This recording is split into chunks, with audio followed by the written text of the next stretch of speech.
First off, uh, I have to ask you, Yep. do you have a PhD? Are you actually? Negative. Oh, so No. so okay, so you're not a doctor. No way. Okay, No so way. then Doctor DOR is a lie. Thank you for showing up, ladies and gentlemen. We're checking out. Oh, this guy. The mentions This of freaking guy. Marquise is a liar, and we I'm a can't fraud. I we, am a fraud. we It's can't just a trust bottom line. I can't can't deny trust it. you. Can't trust a word out of your mouth. I am a fraud. I got my license off the internet. It was Doctors R Us certification online, and that's what I went to. And now I'm a doctor now. Doctor Dimensions of Reality. You can be a doctor of anything you want to on that website. So go for it. Oh man, Wow. maybe I should get one. I'd like to be a Do doctor it. or something. Do it. Do Yeah. it, bro. You could be a doctor of anything. You could be anything you want to be. This is a new world. Yeah, It's a you know new what? world.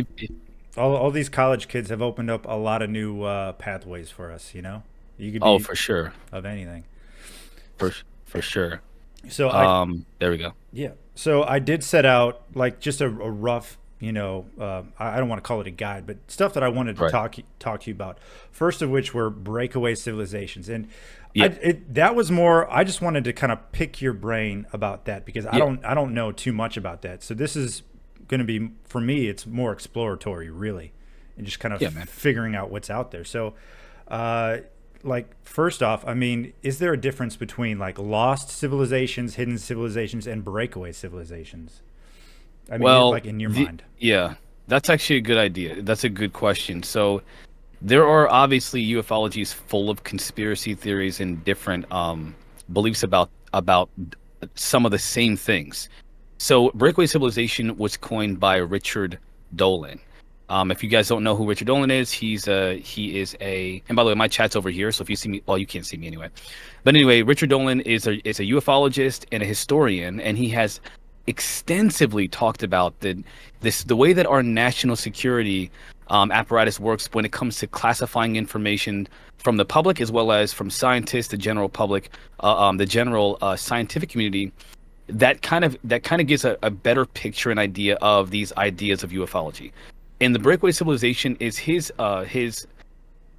belief about a civilization of people that essentially have, since Roswell or since the beginning of the UFO situation with the government and the military, they've essentially found this technology somehow, not just through the crashes but also through archaeological digs. And by finding this technology, they've classified it, they've kept it secret, they've used it in a sense to create an entirely separate civilization, with a very elaborate underground facilities situation as well, where they built these facilities underground in multiple places across the U.S. that are the size of entire cities, and they're very deep underground. And in these underground facilities, that's where allegedly, and this is what's been brought up by David Grush, but that's where allegedly these civilizations have been benefiting from the technology that they've recovered from these craft, these UFOs that are not human, and they've used it to keep secret from the rest of the world on the surface. They've done everything allegedly from travel the cosmos, go to different solar systems, go to different star systems all over, and they've seen a lot of things that we would never have information, get information about because the documentation has either been destroyed or classified just beyond any possibility of ever being able to see what's truly behind those redacted files that John Greenwald pulls up, claiming that he's going to find the truth with. And so that's where the idea came from. It's from people from like Edgar Mitchell mentioning certain aspects of a secret space program, from other, and we're going to talk about some of the people that have talked about this, other ufologists and people who support ufology, I guess you can say, historically, and have talked about the idea that we have the government and the military has a secret space program where classified documents were leaked mentioning things like non-terrestrial officers. So I'll stop there, and we can just kind of go from there. That's where the idea came from. It came from Dolan, his historical reference of different people mentioning massive amounts of the security budget, of the Pentagon's budget, the DoD's budget, being in a what they called black budget programs, where they don't have to be accountable for what they're spending it on. And that budget's been used to essentially keep the public from knowing what they're doing for good reason, apparently, allegedly. And how credible, I mean, do you personally It's find all this? 100% speculation. To be totally honest, it's an extrapolation based off of off of different data points, documentation from FBI declassified and classified documents that were leaked or shared with Dolan, people that were involved in some of these programs, whether directly or indirectly, or have seen the documentation that's classified, and they claim that these things are true. They've been claiming this for decades. And of course, open admissions from people, which again, I have a list of some of those people who have claimed to be a part of these programs, or again, have claimed that other people they know of or documentation they know of has been shown to them, with respect to bases on the moon, bases underground on Mars, and the like. And that's essentially where these theories come from. They are literally just theories. There are theories that have what you can call it substantial amounts of data to extrapolate the theory from, but none of which can be proven at all. It can't be proven without access to that information. So it's literally just speculation based off of anecdotal evidence, essentially. Right. So again, these are human sort of breakaway 100%. Yeah. civilizations that got Yes, they're technology from from the non-humans. non-humans. Right. And but okay. And so they got this technology from down craft, not necessarily because it was given like No. freely. No. Well. A combination of both. So one of the things that was mentioned is, we talked about the Eisenhower. I don't know if you heard me the other day. We kind of mentioned the Eisenhower deal, which was parroted. Hold on one second. Um, Sure. let me know if you guys can hear my guest now. Talk real quick, please. Yeah, sure. We're talking about Okay, there we breakaway go. civilizations and Yep. Eisenhower. Excellent. How about now, guys? Let me know if you guys can, because I had the volume down for you a little bit too quiet, but Okay. I turned it all the way up now, so you're maxed out. Awesome. But so I apologize. What was your question again? My No, ADHD. actually, I didn't even ask. So I don't know too. Like, I think I know the basics, right? This was the Yeah. 1952, supposed Yes. Yes. dentist Yep. appointment. He disappears, Yep. and then Yep. he shows Yep. up like a couple hundred miles away, like at a church the next morning. And like, what did he do in between the time he disappeared and then showed up at a Yeah. church, right? Well, he also he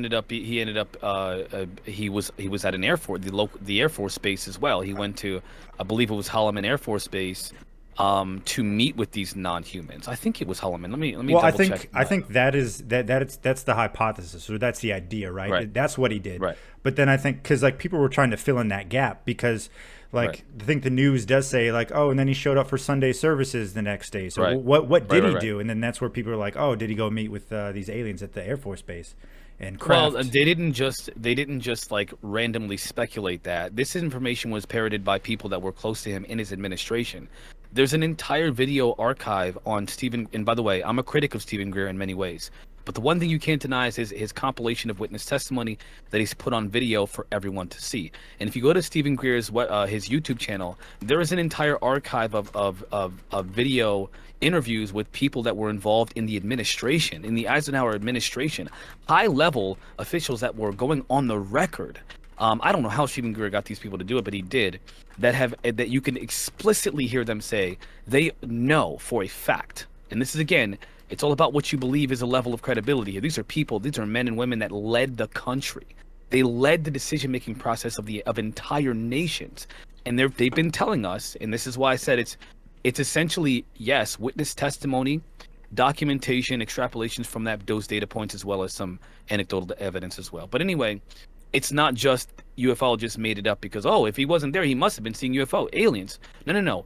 People within his administration were essentially whistleblowing or leaking this information in public. And Greer has some of them on camera, talking about the fact that he actually did meet with non-human entities. And it was a big deal at that time. It was a massive deal on the Air Force Base. There was a bunch of buzz about it, and that's where they made the deal that he would allow a certain portion of the population to be essentially abducted and experimented on for whatever purposes they wanted, in exchange for technology from these non-humans that we would never understand anyway. Sure, But I'm not going to get into that. like a quid pro quo, right? And then Well, yeah, not- like this for that, like we will allow you to. yeah, sure, yeah. You could say that. You could say that. I'm not sure. I'm not sure if quid pro quo would be the correct characterization, but it's close enough. Yeah, it's close enough. Or like I've also heard it was more like we didn't really have a choice anyway, so we might We as did not well. have a choice. Yeah, Or we well, did not have a that's choice. the idea. I mean, I Yeah. don't. I They're not friendly aliens. They were not friendly aliens. That was kind of that was the idea. The idea was that we made a deal with essentially there was a an ultimatum. Either you do this or else. There was just a benefit. It's like whenever you see a couple of mob bosses. I watched a show yesterday. My lady, she said, "Hey, let's watch White Collar." The first couple episodes, there was this episode where the main character, one of them, he's like a thief, and he steals this dress from a professional thug, and the thug calls him and says, "Hey, I'll give you $5 million for that dress." And he's like, "Well, no, I'll take it for myself. It's more valuable." And so the thug says, "Well, there was your chance. You either you're it's too late for you now." It was kind of one of those deals. You better take it or else. There's no other alternative. Okay. And that's essentially what's been alleged was a part of the deal. All right. So this deal is allegedly made, right? And Yep. then the elites they have access to this technology, and they start building these underground, Massive. oases, Yeah. cities. Well, I'm not sure if you would call them oasis, but they were essentially you could call them underground cities or facilities. Sure. I've never been there, and the people that talk about them mention them as facilities, so exclusively as facilities, not necessarily ecosystems like you would see a replication of what we have up here underground. They claim that they're more like facilities, Okay. massive facilities underground, massive. Got you. So like not we're not talking about giant underground caverns with skyscrapers in them. That's not what we're talking about. That's possible, but I don't know. Again, I only the only information that I'm aware of, like for example from Phil Snyder and Leslie Keane. I'm sorry, Linda. Oh, shit. Linda Moulton My Howe? gosh. Linda Moulton Howe. I got so many names in my head. I've been talking about those two people all day long. But Linda Moulton Howe is that these facilities, according to witnesses, military and government, witnesses, these facilities are massive. They house entire cities, amounts of people. They do everything from allegedly hybridization programs alongside of aliens that are not friendly. And again, there's this agreement, but it was unstable at first. Hence David Grush's claim that in the past there have been malevolent events like that. He's referring to past events where there were conflict between us and these non-humans, but essentially those things have either been panned out or there's been some kind of a change in the relationship between us and the non-humans. Speculation. I'm not saying it's fact. Okay, I'm just saying this is the speculation. Got you. So then like what are they doing down there? I mean, I That's a yeah. I There's a like couple things that's been alleged, but well I just I'm trying to imagine like if there are numerous underground bases like this. I mean, how many people I mean, we would be talking what? At least tens, hundreds of thousands of people? potentially, I'm not sure how. I mean, there's never been a body count that I'm aware of. There's only been a sense of magnitude in terms of the facility sizes and the type of projects that are being done, and activities that are being conducted underground. And not only that, but also the one thing that I've heard of, and again, we're talking speculation here, anecdotal, is that these witnesses have claimed that it's not on Earth where the majority of these populations of people are. It's actually in space, on Mars underground. They mention millions of people that are on Mars underground that have been working alongside of these non-humans on projects that for these non-terrestrial officers. There's too much convolution in terms of what's actually going on to pinpoint any solid theory about that. But the confusion is either they're doing it they're using us for slave labor, they're using us for their own purposes against another race of beings, which has been alleged more strongly. That's probably one of the most dominant theories that's a part of this whole thing. Or they're doing it for what they call galactic benevolent purposes with this intergalactic federation of beings that's a part of a multi-civilization agreement. These are just, again, I'm not even sold on these kind of things. I'm very aware of it, and it's interesting, and it's also curious if it's true.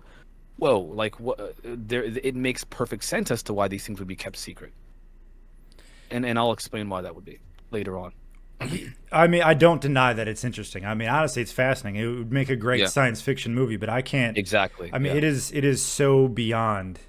Like, I know. I mean, I know. like underground bases. I mean, without a doubt, there's secret underground facilities for the military, 100%. Yeah. but cities and like, do they live down there full time? Are they, or do they Yeah, come up they've been, and some of them have been born there, some of them are hybrids. This is what's alleged. and then This is what's alleged. well, then they all probably go to Hollywood. That's why all the people look plastic out there, dude. Because I like, don't know, man. have you ever been to Hollywood? Have you ever I've or like No, not L.A.? Hollywood, Florida, Oh, but no, no. no. I'm East Coast. I'm East Coast. Okay. Well, I visited, once, and yeah, the people out there, I'd believe it. I wouldn't Mm. I wouldn't doubt it. No, but so, and then I would assume that this would also be part of the Antarctica idea, right? That there's also a base in Antarctica. Yeah, That would that's be where one the of the big ones. conflict is. Yeah, that's where the conflict is, allegedly. Con. There's a Well, again, we're going with what is alleged, so I have to keep saying that because I don't want what I'm saying to be misconstrued. But essentially, what's being suggested is that these non-humans are far from friendly, and that we essentially are maintaining whatever level of autonomy that we can by doing whatever they want us to do, whatever it is that they want us to do. And I, a lot of it's sinister. I feel like there's no way that that could be kept secret. I mean, with all of the non-U.S. controlled satellites in space just floating around the Earth, I mean, I'm sure they would see a. There is allegedly an agreement between the nations, even adversaries, that this information should be kept secret. But so like even like was it Elon Musk and his satellites? Right. He's He like could be lying. he's on board with I it. don't trust him for shit. I don't trust Elon Musk for shit, man. I don't trust him at all. I don't know why. The fact that we have a multi this is what bothers me about human beings. The level of just mind-numbing, oblivion that people are living in it's mind-numbing. It's the fact that they can look at a multi-billionaire or a billionaire like Trump and a billionaire like Elon Musk and say, "Oh, they're good." But look at, Jeff Bezos, who is equally as terrible, and say, "Oh, he's bad." What Why? What is the difference between the two of them except ideology? And so my thing about Elon Musk is he's literally doing things for himself. He's not here for anyone but himself. It is clear as day.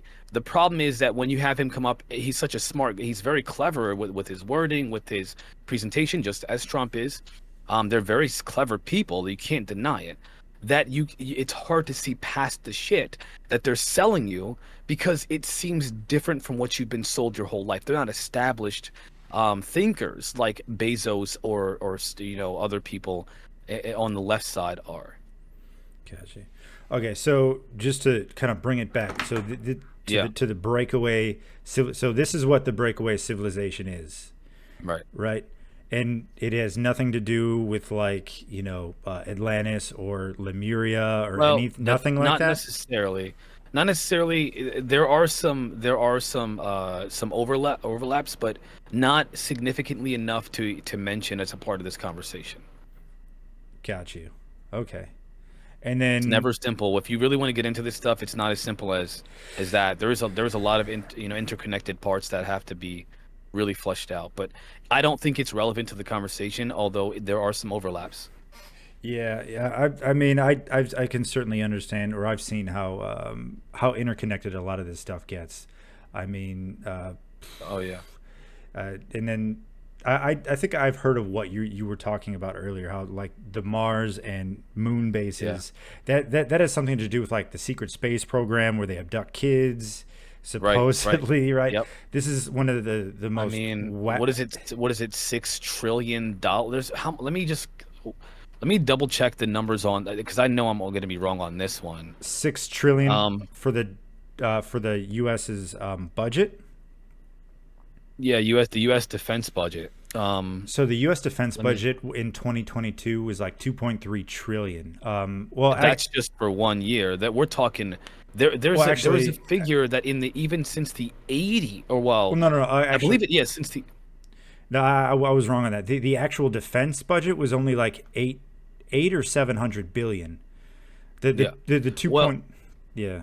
let me just see what it says. According to the Pentagon controller Mike McCord, after 1,600 auditors combined through DoD's 3.5 trillion in assets and 3.7 trillion in liabilities, officials found that the department couldn't account for 61% of its assets. I got my numbers mixed up.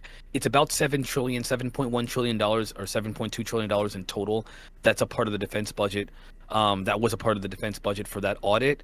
And of that 7.2 trillion, 61% of that was unaccounted for. And that's what's being alleged is a part of the black budget programs that are involved with the UFO phenomena. It makes perfect sense. It really makes perfect sense. It makes perfect sense. That is way too much money. I on the face of it, I'm gonna have to go ahead and I don't buy it right now. But if you have the link, Right.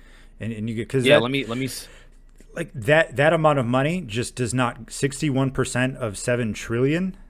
What is that? I will send you the link. It depends again. It all depends on what you consider relevant. But I will send you the link that I have here.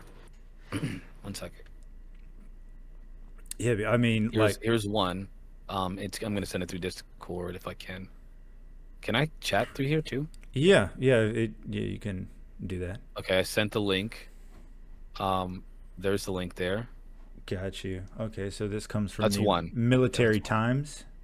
Yeah, I forget what I was even talking about. We were talking about the defense budget and yeah. Like like you had brought up 6 trillion. Do you mean billion? Well, 7.2 trillion dollars is like the whole like the whole government was budget. was the whole budget for the DoD, and 61% of that was unaccounted for. That can't be. I think what you're talking about is because it's divided up. The three main sections are like or like healthcare, and then Social Security, and then defense, and it's I can't. I don't know. Yeah, I can't imagine it being that much money. Yeah, like 800. Like here the Well, I mean, it's a part of that article. There's a specific excerpt. The officials found that the department could not account for 61% of its assets. I can. That is a direct reference to the article. I can do a control and then of course F. let's go ahead and put another one. There's another article that says the Pentagon has failed its audit for the past 5 years. Some senators introduced a bipartisan bill that would impose a penalty for anyone part of the department, including the military, that fails to undergo a clean audit. That's a part of another article by the commondreams.org. And for that, I'll send that to you as well here. Give me 1 second. Yeah, actually, I mean, it's hard to look at this in real time, right? I'm giving you, and I apologize. I came prepared for this because I wanted to make sure that I wasn't, floundering in the conversation, but. No, I mean that's fine. Actually, I don't see the 61% thing in the article that you did send from the Military Times. You'll have to do and I apologize because that's something that I've had on my backlog for a while. That information is something I've been stewing over for a while. I didn't just read the article and come up with that myself. I looked at multiple different articles. Because in order for me to understand something, I need to know what people think from different angles, or else I don't feel like comfortable talking about it. This is what I've come up with according to multiple different sources, and I gave you only 2. I know I gave you only 2, but both those sources should give you a picture that would equate to at least what I've come to think about that situation. Yeah. I don't see it in this one article, so I'm not sure if you sent me the right article or not. I gotta. Because you sent me an article that says the first one SecDef tells Congress to get a military budget done already. Let me just hold on 1 second. The first one was Pentagon fails another audit for Congress poised to approve $847 billion budget. This isn't using our taxpayer dollars wisely, said the National Priorities Project. It's robbing programs. It's robbing programs. What we need, like the discontinued child tax credit and so on, to cut child tax poverty by half. I mean, that's the first one. That's the second one. That's the Military Times one. Says the SecDef tells Congress to get a military budget done already. Because that one says that they were allotted like 800 billion, not. No. You're talking about that's the budget that they were requesting, right? That's what they were requesting, that much an increase in military spending. So uh, let me just read yeah. the part. So White House officials have asked for a military appropriation of about 800 billion for fiscal year 2023. Hmm. That's the money they were asking for, which would Sure. be around 2.5% above the fiscal 2022 year. So they're asking for an increase in 800 billion dollars. Yeah. Yeah. However, that's not the money that's being alleged is unaccounted for. Okay. That's the money that, yeah. Are we talking about like over the course of several years or over the course of Yeah. like a year? So hold on, let me now I'm gonna have to reread some of this Because article. like Hold on one second. I suppose if we're going from like, over a decade, Yeah. a decade's Let worth me of, let me see if yeah, what is the hold on, let me just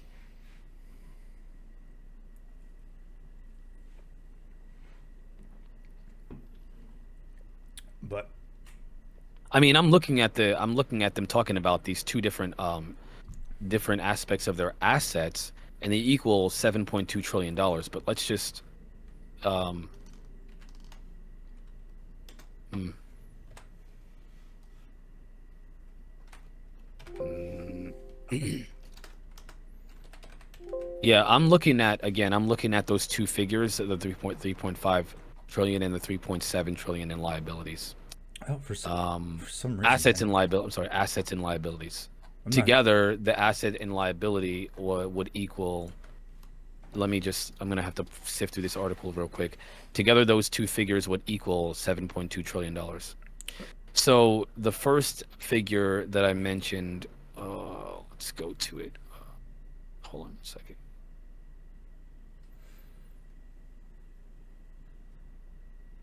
I got that figure from a different article. Yeah, because it's not Yeah, it's I not in the got that from a Military different Times article. one. Yeah, this is not the article that I got that from. Hold on, let me see if I can. Okay, let me see if I can pull that up.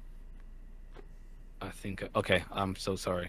No, sorry. So, yeah, this is the one that I got that from. I'm so sorry. Let me send that to you. Here's the third article that I have.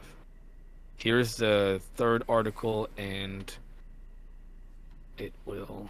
Where's the message? Where the freak did that go? There we go. All right, check it out. There you go. So, this one is the one that talks about that budget spending. In this one, it says that the only 7 of the 27 entities that make up the Department of Defense received a clean bill of financial health, representing 39% of the department's $7 trillion in assets. Um, Let me see. I'm right now. I'm picking through the numbers. I'm Hmm. not going through the. I had to read the whole article and it kind of go over how I came to that conclusion. Yeah, because I know like the 7.2 or 3 trillion is like for the whole government. Right, for the entire government, but this is specifically talking about the DoD's budget. Got you. Well, Well, so like yeah, yeah. either way, I just feel like You're there's talking. I'm sorry, you're talking about. So I breakaway apologize. civilizations. Where's this money Yeah, going? Or that's a supposedly, lot of. But well, it's pretty explicit that that's the amount of money that's yeah. being referenced as a part of the money that's not accounted for, though. Mm, That total 7 trillion is up. The 61% of that 7 trillion is a part of the money that's unaccounted for. Whatever that figure is, it's far beyond $800 billion. That's what's being requested as an increase in the budget spending for them for that fiscal year. got you. I just feel like there would have to be some nerdy, pencil pusher with no life that just like Yeah. loves numbers that would find this, right? Or like, is that the guy that they kill? Oh, I don't know. I mean, I think if he found that, he'd be like, "Yeah, I know what I'm not supposed to talk about." I think that's exactly what he'd say. I don't know. Maybe he's driving a new Ferrari. Maybe because to keep quiet. Maybe. But yeah, You don't get paid for whistleblowing. You get you know consequences, yeah. retribution. That's one that I'm gonna have to take take a hard nope. Like I'd have to look at that one more. You'll have to look at it, and then we'll talk about it later because you're going to come to the same. If you come to a different conclusion, hit me up. Let me know what I'm getting wrong here. But this is something I've had on the backlog for a while, so it's Gotcha. not like a new thing for me. Got you. Uh, yeah. So they're here on Earth. They're on the moon. They're on Mars. are they anywhere else? Or like as far as Allegedly, they've traveled in other solar systems. So there's allegedly, you're talking about the Breakaway civilization, correct? yeah, yeah, yeah. Okay. Allegedly, they have. I mean, do you think there's been comments made by prominent figures that have mentioned, like, for example, that that let me see here. Give me 1 second. So let me see if I can pull up some of the comments. From I have to.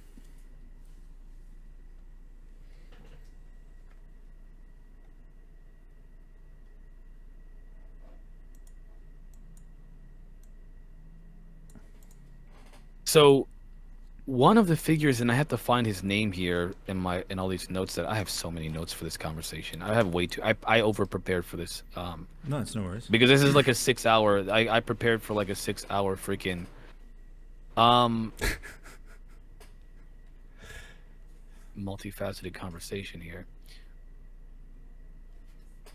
I have to find. Let me give me 1 second here while I look some of those people up. But let me just talk about some of the things they've said, and then I'll back that up with when I find these people's names.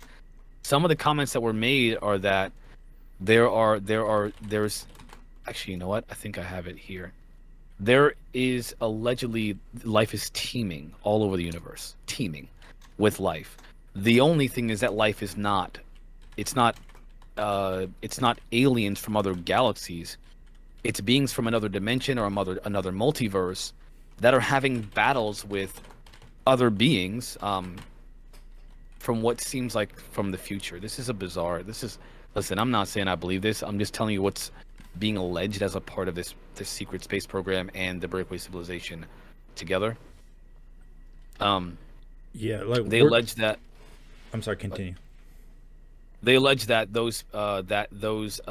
these people, these civilizations, they have millions of people involved with it. They're all involved with non-human entities, and those non-human entities are essentially stationed all over the universe. They're just spread out all over the universe. They're just not from here. They're not from this reality, this dimension. Uh, yeah, I'm not even sure where to take that. I mean, I what know it again. I cannot say that these are all facts, man. These are, when it comes to all these theories, are theories. They're just theories. They're extrapolations. They are assumptions based off of the data. And I think that it's important for us to recognize that when you're looking at something that has the level of secrecy that this field has, you have to extrapolate. You don't have a choice. You have to take the data, and then you have to take the witnesses and the alleged allegations, and you have to extrapolate, or else you'll always think that there's nothing going on, because you're being told that by these established figures. Oh, everything's fine, nothing's going on. There's no secrets here. While simultaneously, the people are like, hey man, there's something going on here. The world needs to know. And what we're doing is we're looking at them saying, well, where's the proof? And the proof is not only being hidden, it's being suppressed. And there is, and you cannot deny, there has been active suppression of information since the inception of civilizations in general. All civilizations have suppressed information from the public. The Catholics, for example, used to have a priest to read the Bible to you because you weren't allowed to have that information. You weren't allowed to. They told you how you got to pray to them, and they'll tell God what you were supposed to believe. They were a part of the hierarchy. They were the ones that were the ruling class in civilization. You had to go to the Christian Crusaders. They were the ones who had God's word. The people didn't. You had to believe them. African Americans for 400 years, and this is aside from Jim Crow, there was 350 or so years, weren't even allowed to read.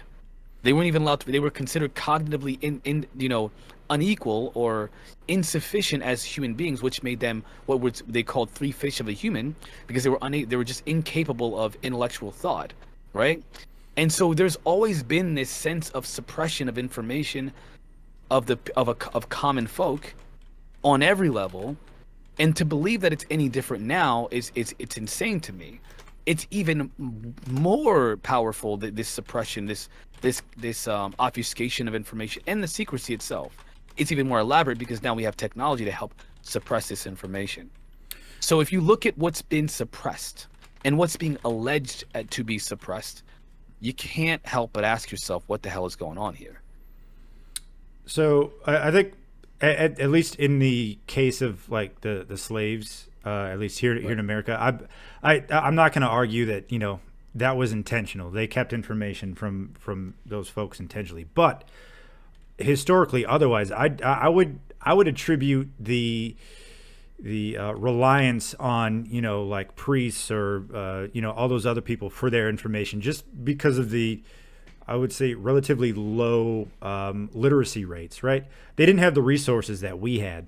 Right. They didn't have the school. They had like schools or places that you could go, but they weren't like we have. Like every town has a couple schools that people can go to. They Right. didn't have that back then, so they probably had to, there was a lot of reliance on on the monks or whoever to read them their Bible or Mm. and all that stuff. So there is a practical reason why all the people didn't have I don't know, all the information. I suppose they were probably also concerned with just like living and trying to not die. Do their Right. crops and whatnot. I mean, But those are reasons, but the question is, what are the main, like, what's the, when you look at those types of things, hierarchies and societal control mechanisms, you cannot deny that those things were put in place purposefully to suppress the general public. It's to keep the hierarchy as far, the ones on top, so to speak, to simplify this, as far away from the ones on the bottom as possible, and to make them think that they not only is it supposed to be that way, but it's the only way that things can be in order for there to be prosperity and a sense of a civilized nation or civilized civilization. right. You need us to tell you how to think and how to live and how to be. It's always been like that. Do you think hierarchies are necessary though? No, well, I mean, it depends on how you assign people as a part of those hierarchies, and how you configure those hierarchies. And I know, I apologize. I'm speaking in like computer tech language, but the best way that I can, again, I'm systems theory thinking. I think about these things in systems theory from a systems theory perspective. If you have a hierarchy of people that are, for example, politicians that decide what happens to us, we live in an elected democracy. We have an elected or representative democracy. I'm sorry. As a representative democracy, the people, the common folk, they vote representatives to represent their beliefs, and then that's what gets essentially put into a presidential vote. This is the electoral college process Mm-hmm. to say, hey, this is what my constituents believe. I'm going to represent them. I'm going to support this figure because that's what represents my constituents. Well, the problem with that is that these politicians are not engineers. They're not scientists. They're not people that understand data analytics, engineering, processes that are essential to the development of human civilization. Instead, they're ideologues. They're literally like religious leaders in the Catholic Church. Oh, we know what's best for you. You know why? Because those people are bad for you and their ideas are bad for you. Behind closed doors, they're shaking hands, eating steak, and having sex with each other. But in front of your face, they tell you that the other guys, they're the demons, they're the bad ones, they're the ones you should hate. It's all a part of the game. It's literally a control mechanism. That's just what it is. To think otherwise is to live in oblivion, because the reality is that we've always been controlled by some form of the hierarchy, because the configuration of the hierarchy is designed to keep the general public suppressed so that the rich can stay rich and the poor can stay poor, to simplify it for people. Right. I mean, I feel like there's so much to unpack there that I know. I know. it I don't know where to begin right now, but I think at least in terms of like breakaway civilizations, they would be the ones that would want to continue the how things are going right now. That I would assume that Of is the course. general Yeah. idea, right? Yep. Yep. It, Absolutely. So the Richard Dolan theory kind of posits this, like, the elites, and I don't like necessarily his framing, but the elites, they don't want the common folk to ever realize their true power in this life. They need them to stay in a position where they can continue to support the beast. support the structures that are, because the people that are enjoying the technologies that are truly phenomenal, they're keeping it from everyone else purposefully, not for humanitarian purposes, allegedly. It just I don't know. I don't know. Like none of them. I feel like I don't know. There's just too much. Like I don't know. I see. I don't know I what. don't know where So to what go. do you? Let me just kind of. So which part of this is the most is a highlight for you? Like, what's the most striking thing that I've said, or notable thing that I've said? Well, well, which parts do you actually? Well, first off, which parts do you actually think are the most probable? I mean, you can throw out the moon and the Mars Yeah, civilizations and the that's too intergalactic. much. I don't. I You can't do can that. throw that out, but you yourself, you would at least say that there are these underground facilities of elites, 100%. and I'm they, not. Yeah, through I wouldn't use that terminology personally, but no, I guess you can say that. Yeah. well, I mean, for myself, I believe. I mean, it's to me. Not only does it make sense, if you look at the historical, you know, picture here, it's clear that there's clearly a section of our civilization, a portion of it, a very small portion, that is in control of this technology. They have it. They've had it for decades.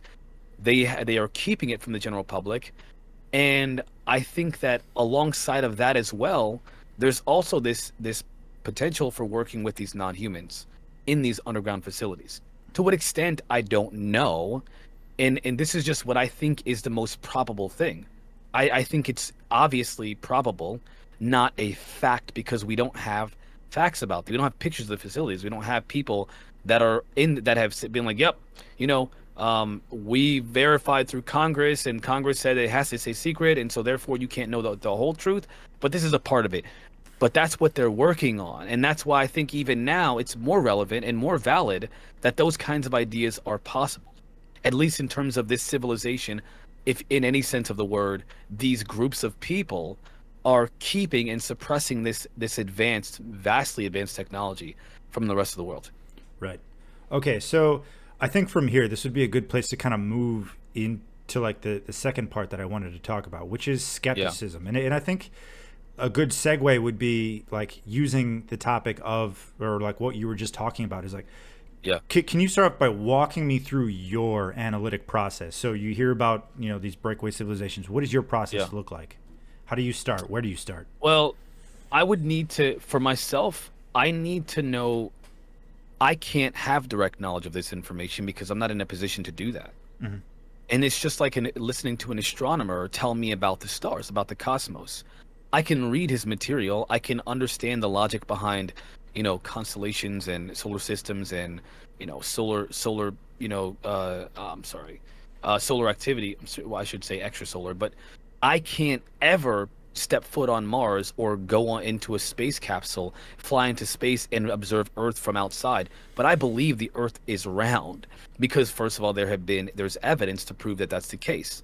There's documentation, there's evidence, there's witness testimony. How do I apply that same thing to ufology? Is there documentation? Is there evidence? Is there witness testimony? The answer is unequivocally yes. It's undeniably yes. And there's a vast amount of information that clearly states that there is not only a program that's involved with crash retrieval from non-human technology, but that there's everything from these non-humans visiting and interacting with humanity. Everything from data collection through medical doctors who have pulled material out of people's bodies that have material that are like metallic like material that's not even from the solar system. From evidence that there are people that say who have studied the abduction phenomena, and that tells a complete story about the phenomena as well. From people, for example, like Richard Dolan, who are historians who found documentation from the FBI, the CIA, through declassification. That is a black vault, by the way. That's an appreciation I can give to them. Kudos to him for that. That state there are non-terrestrial officers, which again, what if you were to combine all of these things together? The picture is that there is a program. For example, give me one moment while I tell you, because I have these programs down here too. because I think it's important to listen to note these programs. So one of the programs is called, well, I mean, hold on one second. Mm. While I pull up these programs, because there's a couple of them, a couple of space programs.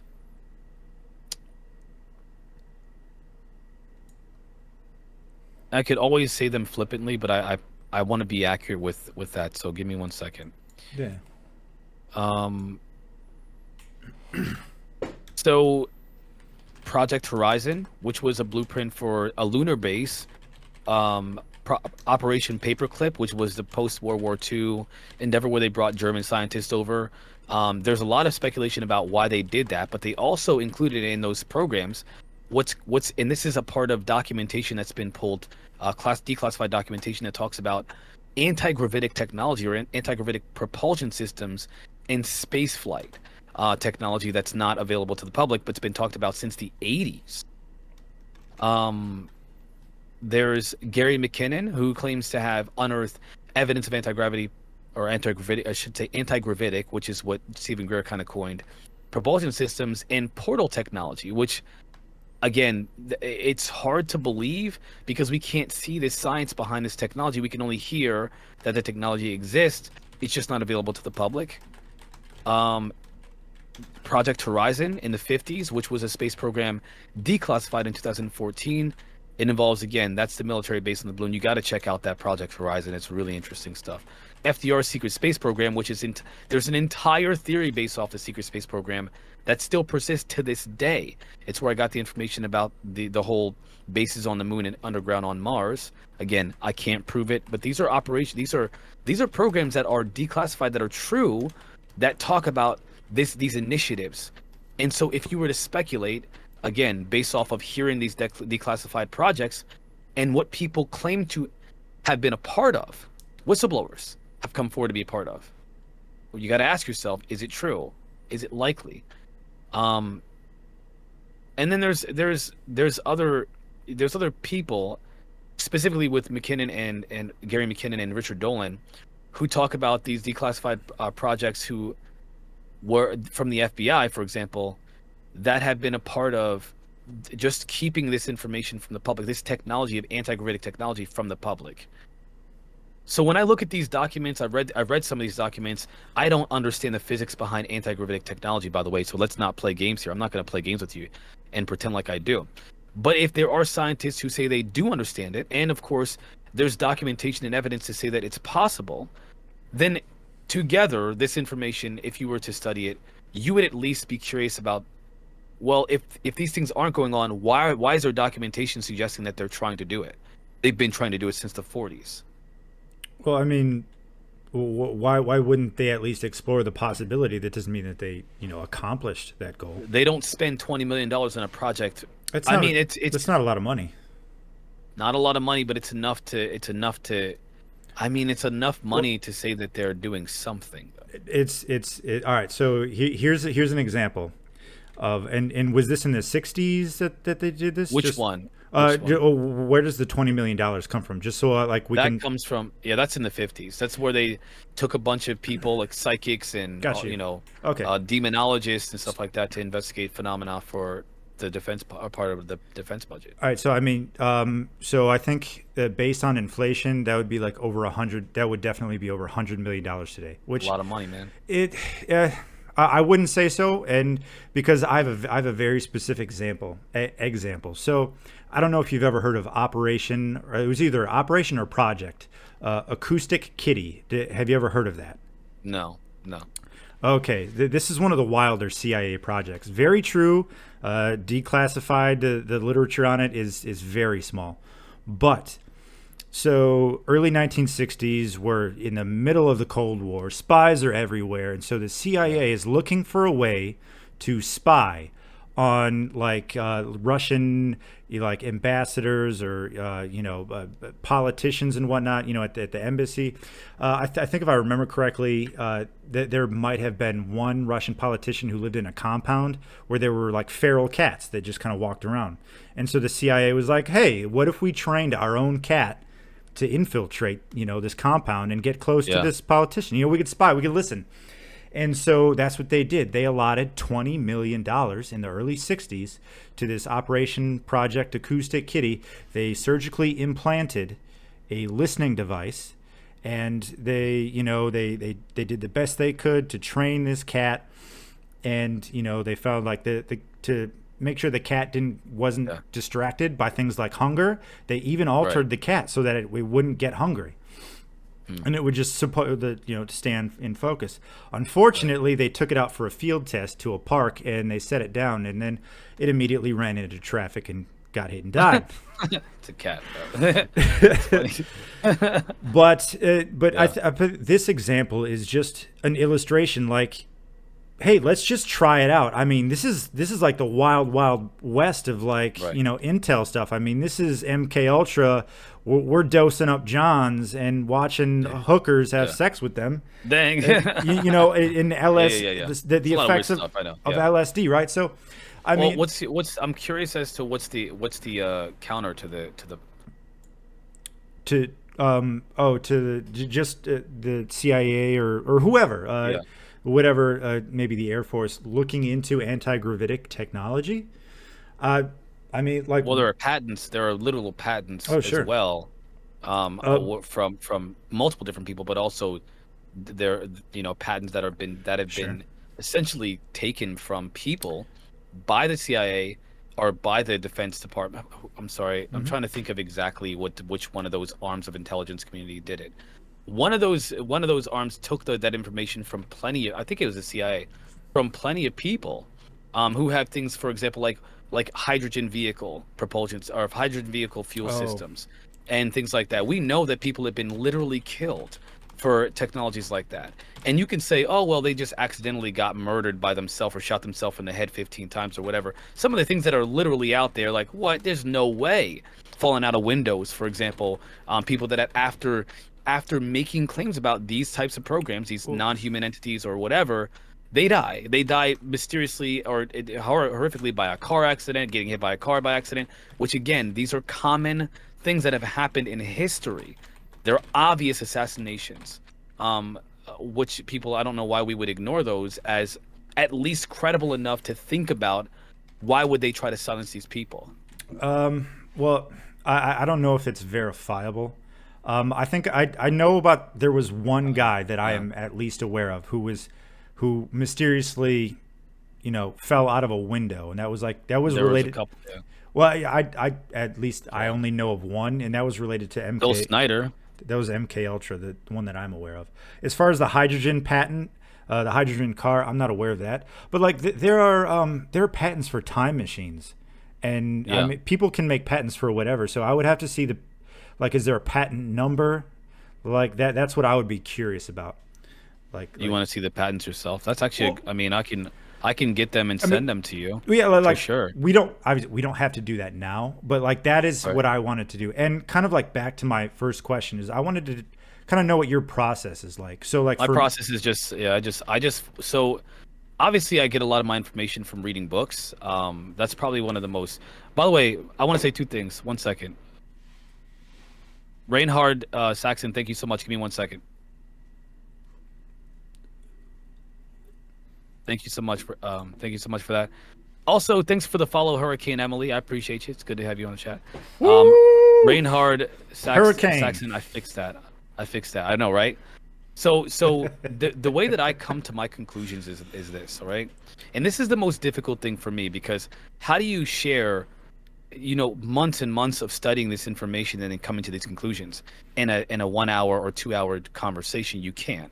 So let me tell you how I do it and what I would do. If I were you, I would spend time looking at the historical records and the documentation and the books, especially Richard Dolan's books. For example, UFOs in the National Security State, Volume 1 and 2, and the Secret Space Program book, which I would take with a very, very a few grains of salt, because I don't think that half of that stuff is even valid.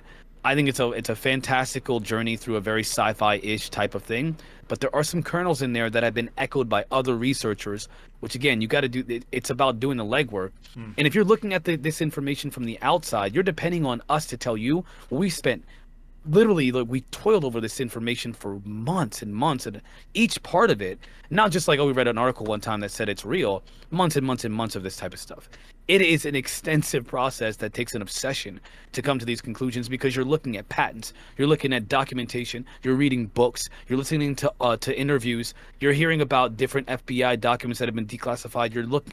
You can't. For me to impart all that in a conversation is very difficult. Are you do you have music on? Yeah, is it that bad? Uh, Hold on one second. yeah, yeah, just Let me turn that off. There we go. It's all. It should be off now. It should be awesome. off. Yeah, that's ridiculous. I didn't know it was that bad. Somebody said it's in my chat said the same thing. Okay. But like, because the reason why I have it on is for two reasons. One, there's smoke that's going on because of Canada is really bad. So I have my fan and purifier at full blast. I can't. I have issues with my allergies and my Okay. cardiovascular disease. I got you. I didn't want it to sound my audio to sound terrible, but it's just gonna have to sound terrible. Sorry. Okay. So wait, you're up north on the East Coast. Yeah. Pennsylvania. Yeah. Got you. Okay. PA. Yeah. Well, like One of the worst areas in the entire East Coast right now for that smoke. got you. Yeah. Like I was just curious about what your process looks like. So like My process is it's extensive, dude. I well, can't just take a theory that I heard one time and then be like, oh, that sounds cool. I spend I can't even tell you the countless hours researching this information, countless. Because I don't just look at one thing and then hear it one time and then think it's okay. I read books over and over again to make sure that I fully understand it. I take extensive notes. I do obviously cross-referencing when it comes to other researchers, and if they mention anything, I ask how they came to those conclusions. Where do you get that information from? Where are their sources at? I look at documentation from the FBI archives. I look at information that's been declassified on the Black Vault. I listen to interviews that people talk about things that, like, whistleblowers that have mentioned these programs. See if I can cross-reference those programs with with the history of those alleged programs, and see if I can. You have to draw correlations between what's being said by whistleblowers and then by those programs. See if the logic is sound. If they say that there's a program, this is where the budget was. This is what I was working on. This is how they declassified it. This is the apparatus that's been used to suppress it from the public. There's a lot of information you have to go through to come to these conclusions, and if you do, you cannot come to any other conclusion. I'm just being honest. You can't. You can if you don't have the time to research the same thing that people like me. I'm not a Richard Dolan, by the way, but Richard Dolan's a historian. Why would somebody of that intelligence, that level of intelligence, come to the same conclusions? Why would they come to these conclusions? Because uh, they're just crazy people who believe in anything, or because they've done extensive research that they've come to the conclusions that they don't see how anybody can, if you have the information and you're convinced by it. well, watch me because I can and I will. First Good off, luck, brother. I believe in you. but I believe in you. just I just believe in be you. he can certainly so like He could be wrong, but is he everybody wrong? well everybody well Everybody everybody does that's not not agree credible. that this is what's going on. I mean, No, but why? And that's another thing about logic. You mentioned, how do I come to these, what's my thought process? It's so complex. How do I tell you? How do you read a book? Well, I mean, you read it and then you take notes, and then you look at the mhm. references that are mentioned, and you look them up, you verify them, you cross-reference them with other people's thoughts, you listen to the arguments against those theories, and then you say what's credible, what's viable, what's probable according to all of these multifaceted different aspects of the situation, of the idea or thought or theory or whatever. It's not simple. It's not just like, oh man, that's a really cool idea. I like that. I believe it. That's what a lot of people do in ufology.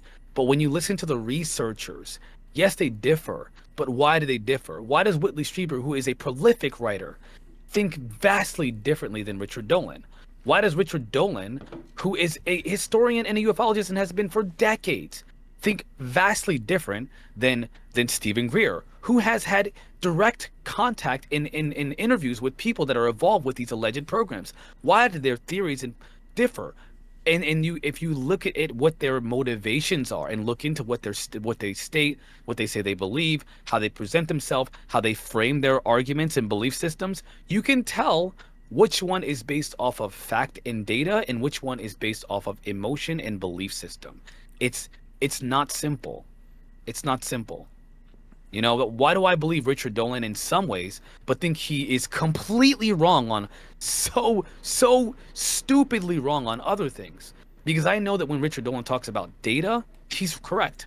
When he talks about ideology, I don't agree with him. I think we're vastly different in ideology.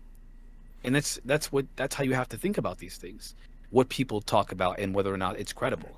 So it kind of sounds like you're saying Richard Dolan has the analytical skills, but maybe not the disposition or the character traits that let him interpret that correctly a lot. Some of it. So for example, 100% I believe that when it comes to his historical references to the phenomena and government's involvement in the phenomena, he's obviously right. He doesn't just talk about what he believes. He talks about the data and what the data says, and how do you, and again, the analysis of how you come to the conclusions, it's all laid out for you. When he talks about society, which is a far more complicated aspect of our experience here, people differ in ideology vastly, and the reason is because of personal belief, obviously because of our worldviews being different. People have a worldview, and they base their belief systems and their social their worldview off of that mental model or that mental construct. It's different. And a lot of times ideologies are based off of how you feel, not what's true. Fair Theories enough. are not.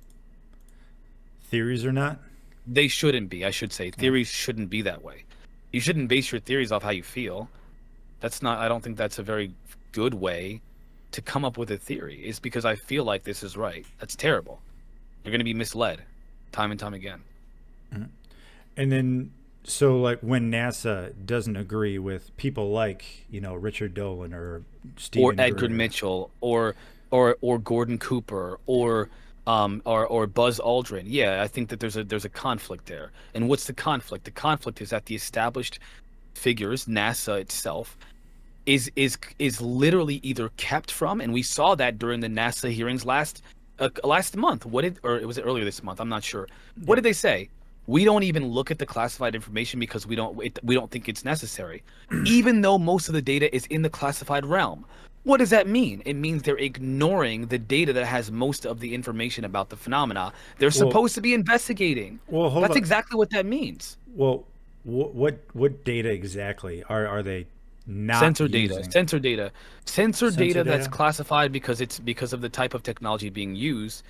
Sure. They're kept from that data. Let's put it this way: if you have a sensor Well, that can that's give you more information about these situations, wouldn't it be better to look at that information and make a determination off of it that way versus a limited public version that's not even the full picture? well. I I mean, mean, come on, like it does make sense if they don't know if they're not allowed to know how the sensors actually work, because like none of like if they don't know what the controls were, and that's also the problem why they probably don't use the vast majority of the anecdotal evidence, the people that see stuff, because all of this evidence wasn't controlled and it wasn't didn't have controls. They don't know, like what technology or like what exactly how these cameras and right. how these sensors work, so they Yeah, can't but use if it. there's a They just can't preponderance, use it. if there's a preponderance of evidence suggesting something, you have to pay attention to it. You cannot dismiss data because it's anecdotal. Anecdotal evidence or data is still data, especially when there's a massive amount of it. But We have none to of it is usable. it that you dude, that is a terrible way to look at information and data. I mean, you can't do that. That's how you don't come to conclusions. You come to partial conclusions. And you're not going to get a full picture of something if you. Let's imagine this, right? Let's say that someone says I walked inside of a UFO that was a circular shaped, a saucer shaped UFO. I'm just going to give this as a Sure. random example. Hmm. I walked inside of a UFO. It was about 3 meters wide, 3 or 4 meters in diameter, or whatever. And it was very small. It was small on the outside. It was silver. It was silver colored. Yeah. And when I walked inside, I was disoriented mentally. This is actually what's been alleged, by the way. Hmm. I walked inside and there was this weird feeling of like time dilation and a distortion of my psyche, and I had a hard time thinking and all. And then when I walked out, it was 4 hours later. What happened? Or it was 4 hours inside of the craft. When I came out, it was a couple minutes. What Hmm. happened? What is the effect? It's called time dilation. Sure. What do people that are abducted say that happens? They lose 4 hours of time in a moment. What is that called? It's literally similar to time dilation. Let's talk about another aspect of this, another dimension, right? You walk into the craft that's 3-4 meters wide or in diameter, and by the way, when you go inside, it's the size of a football stadium. Hmm. How is that possible? Multidimensional space talks about that, right? The idea of higher dimensions, or this idea in physics suggests that if you look at an object that has the capability of accessing multidimensional technology or whatever, or multiple dimensions, then when you go inside of a small craft, inside will appear as though it's much larger because you're perceiving on the outside, the three-dimensional space, a different dimensional perspective. But when you're on the inside, you get to see a different dimensional perspective where you're seeing a vast amount of space contained in a small area, at least from two different perspectives. I hope that makes sense. That was a bit convoluted. I'm sorry, because I'm not a physicist. I'm just telling you what's being alleged by these people. Right. So if that happens, and then you have witness testimony from millions of people, let's just say hundreds of thousands that are reported on MUFON, and then thousands that are reported according to researchers like David Jacobs and others, you cannot ignore that there's a correlation in data there. They're talking about the same phenomena that's being alleged by people involved with the programs, with these crash retrieval programs. It's being alleged. Why is that? Why? Is it relevant data? Absolutely. Now, for NASA, is it relevant? No. For us, looking at this information, is it relevant? Yes. Because we need to ask ourselves, what's the whole picture and what's the data suggest entirely? Does it mean that, what does it mean? What does it mean? That there's a connection between the UFOs, alien abductions, time dilation, and multidimensional phenomena. There's a connection. What does that mean? We don't know, because we don't have all the data. We don't have all the data. Right. So, I mean, it might be enough to start an investigation, but I mean, essentially, NASA, I think, does have to start from scratch. They can't use any of that. No, that's bullshit. Have you watched the secret, dude? NASA is full of, and I'm sorry for cursing, guys. NASA's full of shit, and we know this because we don't move. They said that whenever the camera views something anomalous, they don't. Do you want me to pull up clips of these people that have been whistleblowing? I feel like it's important to talk about some of this stuff because there have been ample amount of people coming forward that worked for NASA that claim they've been hiding this information from the public for decades, since the beginning of the lunar programs, and of course the space program. They've been hiding the fact that there are craft buzzing all over the place in outer space. It's not a secret. It's a fact, dude. You cannot, if you were to deny what's been alleged and what's been shown, by the way, the tether that was released during one of the missions in space that saw craft flying around in all different directions of all different size, emitting its own energy sources, observed by NASA's cameras. They said it was ice particles. Dude, they're going in different directions, and they're going at speeds that are astronomical. If you can make the same assumptions about distance that you would about a planet or a star, they're going at astronomical speeds. They're breaking the laws of physics, and they're massive, miles long. Again, what are we going to accept as data? Well, NASA says it's not true. Well, I accept it. Well, then you're literally just sucking the teat, bro. You're not even looking at the data and saying that's not true. You're not being honest. You're saying, oh, they said it's not true, so we're just gonna accept it. That's sucking the teat, my boy. We don't do that around here, man. You know, like I'm joking now at this point because I don't want to Hold on a second. Hold on, my handler's here. Okay, all right. He just gave me another $100. All right, so no, but I mean, like, so if you're one of these scientists that's right, doing this NASA investigation, you have to do things under controlled conditions, right? It's almost like what's easier? Is it easier to start from scratch, or is it easier to try and right, what is it? Refurbish a house, right? Like you have to go back and look at the foundation, and you have to do it. It's easier to start from scratch, right? Yeah. And so they would have to sift through all of this data and find out, whatever it is that they need to know because it wasn't collected under controlled conditions. And even Right. all of these people from NASA, I mean, dude, I want names, I want dates, what sensors were used, what software is on this stuff. I mean, software is made by humans, and You humans need to follow suck. Darcy. You need to follow Darcy. Hold on one. Darcy is, and this is kind of what I mean by like doing the research. And it's not, again, I'm not talking about you. Not you. Just you're kind of you're.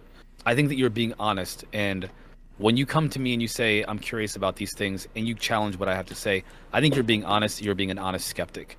But I will tell you that I think there's information you need to look into. Look up Darcy Ware Films on Twitter. YouTube, watch his documentary, a couple of his documentaries, and then I want you to think about, I want you to investigate some of the claims that he makes. If you don't come up with some kind of, at least, you know, speculation about NASA, NASA not being forthcoming with us, I can't imagine I that mean, you wouldn't. I think that you're smart enough to be able to, you know, work your way through that logic. I was only able to get through like the first hour because I kept stopping and starting and taking notes and all that stuff. But The secret space UFOs, the fast walkers, the I'm not fast walker one, I'm not or sure. a different. Okay, I'm not. I know. I'm just talking about the NASA conference, right? okay, Yeah, that was like the 4 hour long one. I only got through the first right. hour because I kept having to stop and take notes. And I mean, I like that whole time period was so full of other news. I mean, you had the NASA and then Greer and Right. David. Well, it's So a like whole. there's there It's a and lot. There's a then lot. I was doing my own thing too, and making a video, and so I had my own other side research to do. So it was Right. I didn't No, get, but I respect that your they time. were It's just I felt like they did what scientists do. They didn't over exaggerate stuff. They were a matter of fact. It was like a sober presentation, and they're not mm. entertainers. I Are mean, you telling me that you genuinely thought that?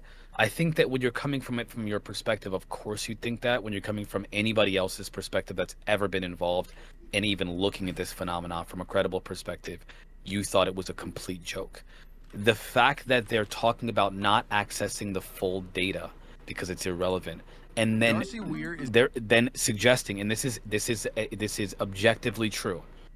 If I wanted to remove a stigma about a thing, the stigma, by the way, is the jokes, the mocking and the ridicule that is involved with anyone who investigates the phenomena and has. And by the way, there are explicit documents saying that the FBI and CIA explicitly want to mock and ridicule the phenomena to keep people from being interested. It was literally part of Project Blue Book's initiative, was to find ways to debunk the UFO phenomena.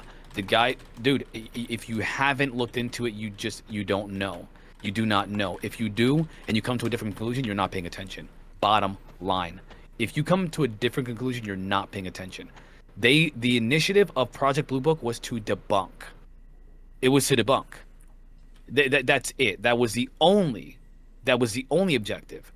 And so if you look at the history of the government alleging to investigate the phenomena, we're going to try to find out they've, from the beginning, lied.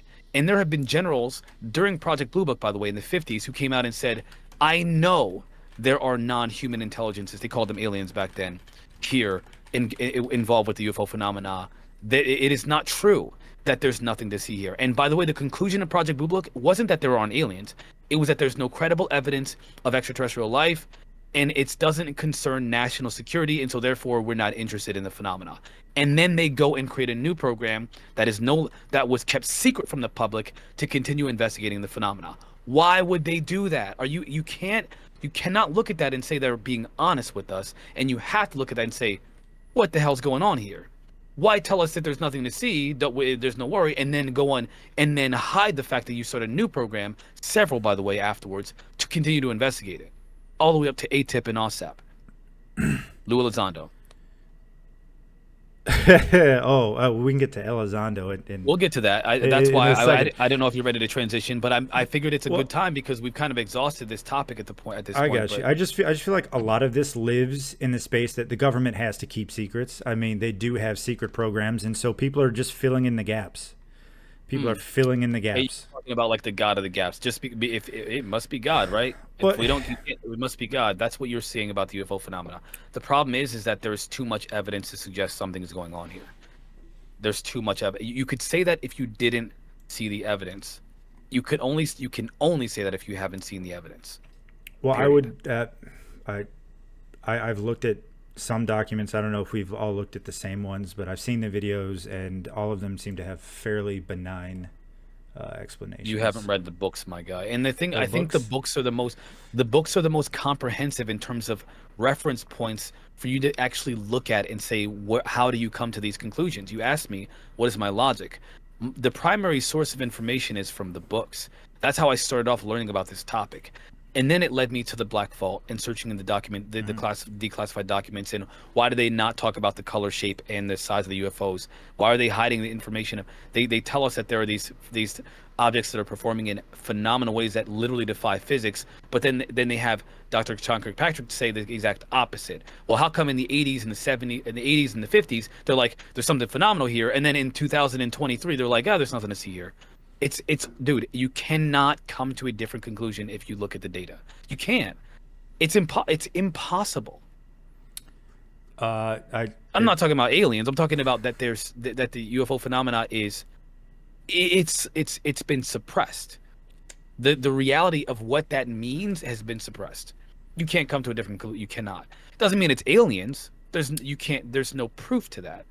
To 100% certainty. I just guess. But there is No, I would have to fundamentally reject the notion that anyone could come to similar conclusions. Yeah, I would. Well, think about how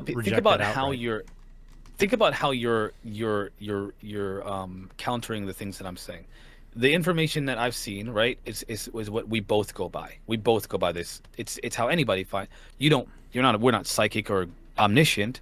It's information that we've come across, data that we've come across, that helps us make our conclusions or our beliefs about these things. So, yeah, I don't think we're not gonna come to a conclusion on this. We would have to look at we would have to go through one by one specific pieces of data. We're talking hours of. Yeah, we're not gonna do that. I'm just saying that's what we would have to do. But anyway, but to move on to something at least similar is Lou Elizondo.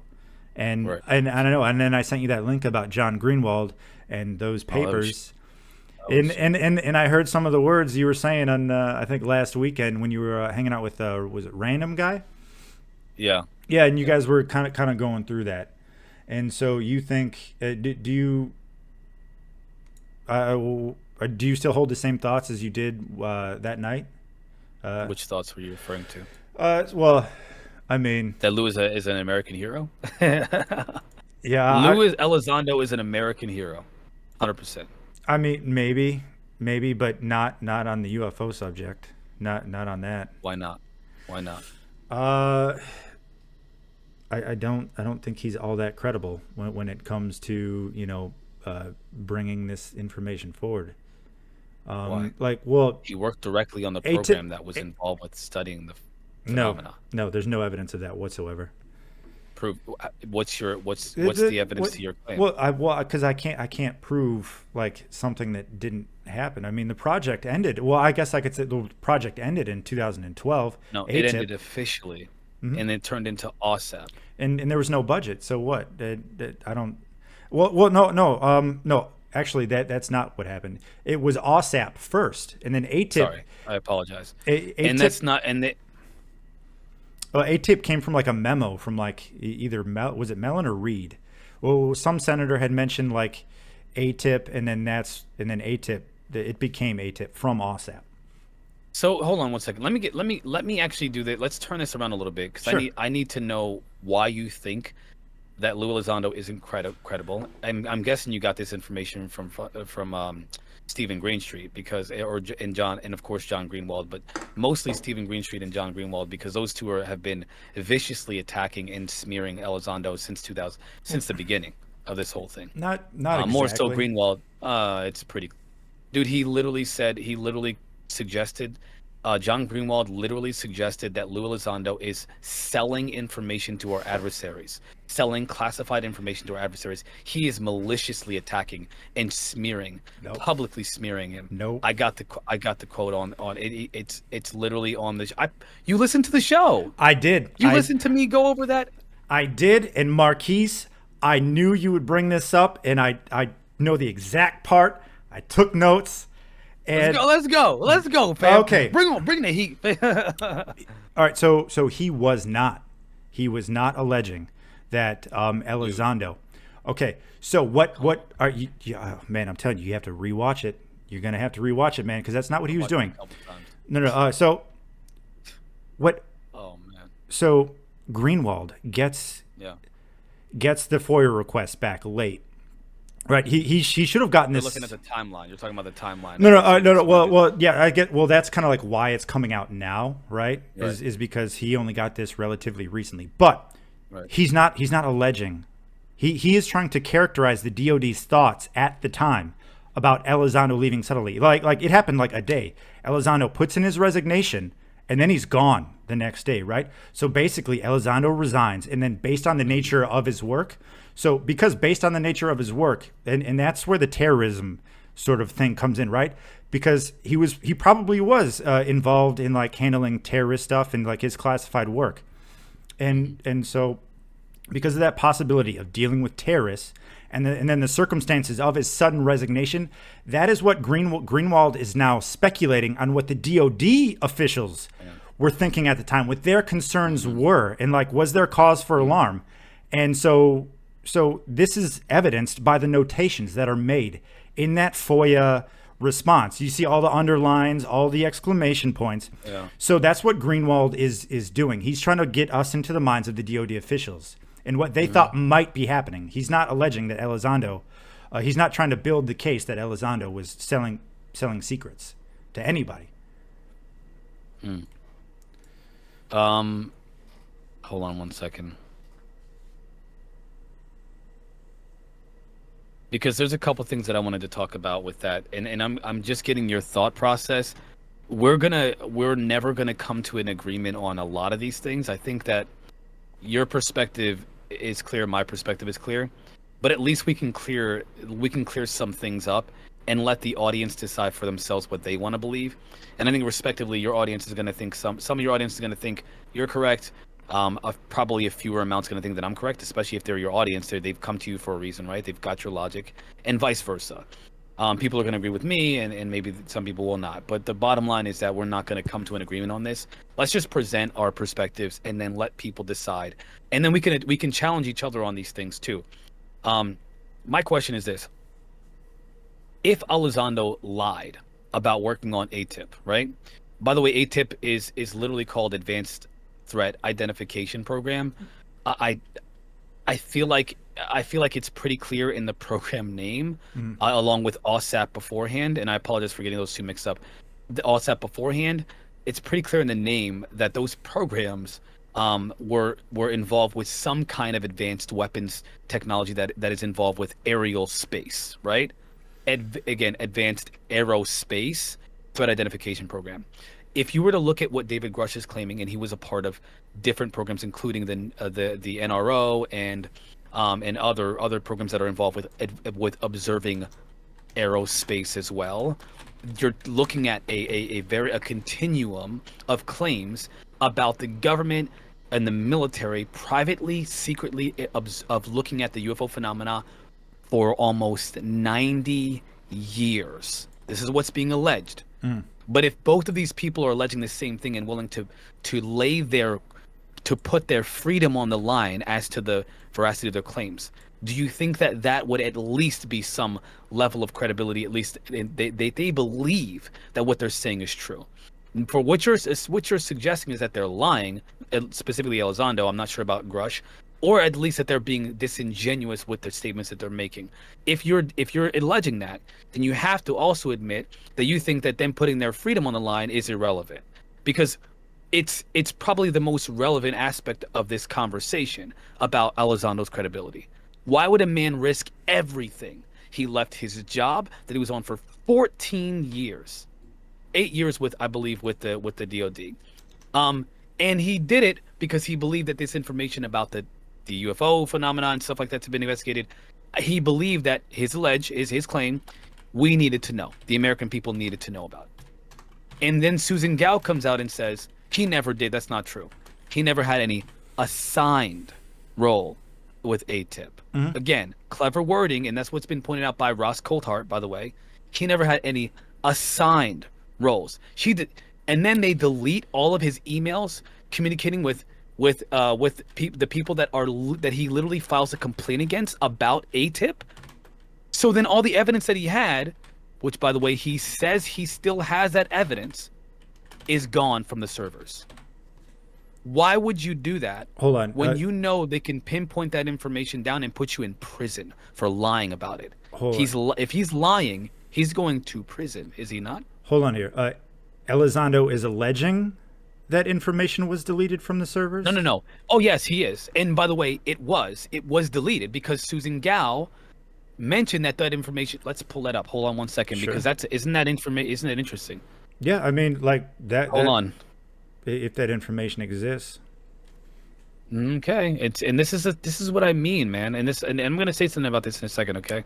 I'm taking some notes here, but because there are some things that I am going to ask me. Yeah, by all means. But I apologize. I tend to talk about a lot of different things and I talk fast. ADHD. Hence the tag in the you know. 1 second. Because this is what I think. So here it is. So according to a responsive letter from the Department of Defense to John Greenwald Jr. of the Black Vault, by the way, Elizondo, so he submitted for a request for years seeking some of Elizondo's old emails from his time at the Pentagon. It was revealed that there were no existing email accounts for Elizondo and that emails of former DoD employees are not retained unless they are considered historical records and retained by the National Records Center. Okay. They were deleted. That means that all of his emails were deleted. Tell me that's not suspicious. Come on, man. I'll send you the references. Because you like, I respect that. Yeah. The one thing that I like about you is that your analysis, when you look at the information, you have good analysis. It's just... Yeah, but that sounds just like a department policy. I mean, like... Sorry, guys. I'm having some issues. How long do you expect them to keep every single email? I mean, especially if it's like benign, like bro, come on. No, like seriously, how long do you expect them to hold on to an email about? Do you think that Hillary? I had to put my mask on, guys. I'm so sorry. You're gonna have to deal with this, but do you think that Hillary Clinton should have deleted her emails? I don't know about that one. I have no idea. I don't know, but well. I was just curious. So first off, for Elizondo, why would he risk his freedom? He didn't risk his freedom. I mean, if you lie, don't you go to? If you lie under oath, which he filed a complaint. So he with went. The inspector. I suppose you'd have to prove that he's lying, but I don't think he risked his freedom, and he left his job to go to the Academy of the Stars. I mean, to the Stars Academy, yeah. With the Blink-182. What was the initiative? What was the point of going there? Then he left, and he works with Space Force. You telling me that he gets to work with an Lou Elizondo works for the Space Force, bro? This is what I'm talking about right here, and I'm not being. Yo, listen to me, okay? This is love, brother, because you get me too sometimes. This is exactly what I mean. If you had the information, you would think vastly differently. I just feel like you don't this information is either it's just eluded you, man. Hold on 1 second. Hold on. Is a contractor for the U.S. Space Force, but a contractor, yeah, like, dude. That again, he dude, he could be a contractor, like dishing out food in the cafeteria. What does it mean? What is being? He's not.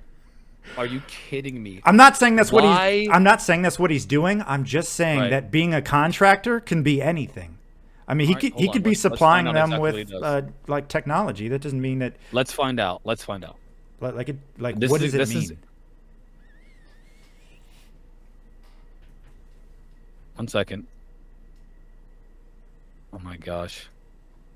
Honestly, this is great because I feel like this is a good opportunity for you to get some of this information and then find out for yourself. Because I feel like you're being told things by people that are that are actively disingenuous and trying to smear. They're trying to smear Elizondo, obviously. To somebody like myself, that's done the research, it is very, very clear. And just to be clear, I'll send you the references. According to the Politico, Elizondo is a new consultant to the U.S. Space Force Command on UAP. All right. In addition, Elizondo is also working as a research affiliate to the Galileo Project, which is led by Professor Avi Loeb. Guy, dude, what? I just get a feeling like you haven't had access to this information up until now, and I don't see if you can. You gotta tell me this isn't curious. I mean, hold on. Well, first off, I don't know, man. if Elizondo is a consultant on UAPs to the Space according Force, to Politico, right? Yeah. So that's something to look into. I mean, that's fine. I'll look into that. But as far as like Avi Loeb, I mean, he's already on board the UAP bandwagon. So I mean, I don't think. No, that's... he is not entirely on the UAP bandwagon. He is way off, dude. He's so off, it's not even funny. He's pulling 8 millimeter pieces of strange intergalactic material from the ocean, saying that it's from a UFO. It's just different. It's different. It's different. There's a reason why him and Nick West can have a very good conversation about ufology and agree on things. But I mean, he does believe in UFOs though, right? He does not believe that these things are performing in the. He doesn't believe it. He thinks it's anomalies or just anomalies because they're not aliens. He thinks it's. He says that why would they come here? What are they doing here? He doesn't believe they're here. He thinks they're out there somewhere. He thinks that he's going to find these probes because they're these unmanned probes. Because when it comes to evolution, and how the cosmos works, I'm just a layman who reads stuff, right? So I'm going to give my layman's perspective of what they say. It takes a lot of time to get from one solar system to another, from one star system to another, right? The closest star system I think is what 4 light years away. Yeah, something like 4. And so it takes a lot of time. Was it like 100 of thousands of years or whatever to get there from here to there one way, dude? Round trip, you're talking about freaking entire civilization. Like, dude, come on. I don't even know how to explain that. So he thinks it's probes that are sent out and collecting information about planets, and then they go back home. He's hoping that one of those probes accidentally crashed on Earth, and that he's going to be able to collect that information, and we're going to, oh, look, another civilization just like ours, using radio signals in an unmanned craft. That's what he thinks, okay? Mm-hmm. He does not think that UFOs are non-human intelligences at all. He's been very, very clear on that. But sorry guys, I have to put my mask on because I'm having some really bad. It's really bad here. There's like smoke and everything, even in the house. I mean, if you gotta go and I don't know. No, I'm not. I'm gonna be streaming for hours, dude. You're tripping. I'm gonna be here for hours, dude. I mean, that would probably make for good content if you just kind of like suffocate it on air. I mean, I don't know. I'm sure man. you'd like that. I'm sure you'd be happy about me dying during this conversation. Also, by the way, Yeah. I mean, Yeah. for anyone who doesn't believe me, my handler just told me that all of your taxes are going to go up next year, so you better. Wow. Wow. He's got he's got the government connection. He's gonna. Dang, dude. he's gonna make sure the IRS comes and audits you. So you better. That's not shady at all. I knew you had a handler. Yeah, you and West. Probably a Mick West handler too. Probably. I bet. Yeah, but so I mean, is it more about Mick West? Is it his presentation? Like, do you think I joke about Mick West. I think that Mick West is, it's very difficult. It's very difficult for me to. I mean, I have a personal opinion, but my opinion is based off of minimal information that I know about him. I've watched him debunk things, and it's honestly rudimentary. It's like his debunking is rudimentary. I feel like it's a waste of time to talk to him about or to even look at his information, because when he debunks something, it's extremely rudimentary. It's like when you see somebody who puts baking soda and powder and this is why volcanoes erupt, and you're like, I mean, it is, but like there are obviously different elements involved with an actual volcanic eruption. And so when I look at Mick West, when he replicates a lot of these things, and not all the time, because sometimes he's correct, sometimes he's actually right. But a lot when he gets it's everything. It's unanimously all debunking unanimously, even if it's something that's been known to be, according to the military and these sensor systems that have been analyzed by the military. He just, oh, it's they're pilots are illusion. They're just seeing stuff, and they're all fake. It's all not real. It's just an illusion. It's literally Project Blue Book 2.0 with Mick West. Only you can't change his mind because he has a presupposition about these things. Well, I Which, mean, all right. that's not objective thinking, man. Well, hold on. So just because, first off, that his analysis is simple doesn't mean it's not correct. And also, No, you can no, you're right. you can follow him. So, or you can follow his logic, and he actually lays it out on I think his website or his blog, or forum Metabunk. Like he'll show you, he'll walk you through his process and show you. And so, But he also does it with incomplete data, and unfortunately, he's clearly either you just naturally mirror his thinking process, or you've been influenced by him one way or the other. You guys think very similar because you exclude data because you don't think it's relevant. Well, what data is being excluded? Witness testimony, 100%. He doesn't. Witness testimony is irrelevant to both of you. That's I can't imagine living my life excluding such important data because if 10 people see a car crash, it's all different. So therefore, I don't trust witness testimony. Guess what? 10 freaking people saw a car crash. What's the difference? Like, you're mincing these things up. You're parsing like data because you don't want to accept it, not because it's irrelevant. Well, because that data says something phenomenal, and you're like, nah, I don't accept it. all right, With so, that data, there is a picture, complete. so I don't wholesale dismiss eyewitness data on everything. Obviously, like if there's a car crash or a hit and run and there's a witness, I mean, we use it all the time. But even in like court cases, eyewitness testimony isn't the best evidence to convict people. In fact, it's pretty problematic. And again, I would almost go back to like why the scientists at that NASA panel probably don't use eyewitness data, because it wasn't done under controlled I don't think conditions. they should. That's a different. Yeah. That is a different initiative. So that's completely different. So as far as Mick West, of course he doesn't use eyewitness data, but he uses videos, right, or the videos, and I mean that's pretty objective. You have a video, and then you can do things like, especially with the Navy videos that were out, right? You have the I don't know if you would call it the heads up display, but all of those metrics on metadata. The metadata. Yeah, all the data there, and so you can look at, again, like the altitude, the speed, the angle that the aircraft is. Yeah, the problem is banking. that people that know that technology have a completely different analysis than what McWest has, and you're not even privy to that information or accepting it. What more information do you need? I mean, we know how much the cameras.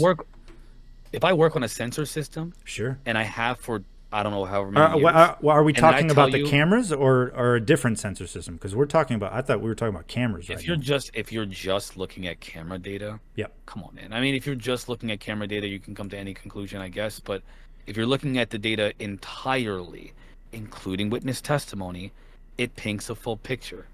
And so, if the witness testimony is consistent with the data, how can you ignore that? That's just a different aspect of the data. If somebody says, I saw a plane fly across the sky, and then you see a video of a plane flying across the sky, and then you see sensor equipment showing something moving across the sky, and it looks like it's at this distance, do you say, well, let's exclude the witness testimony? I think that it was actually a bug across the screen. You can do that.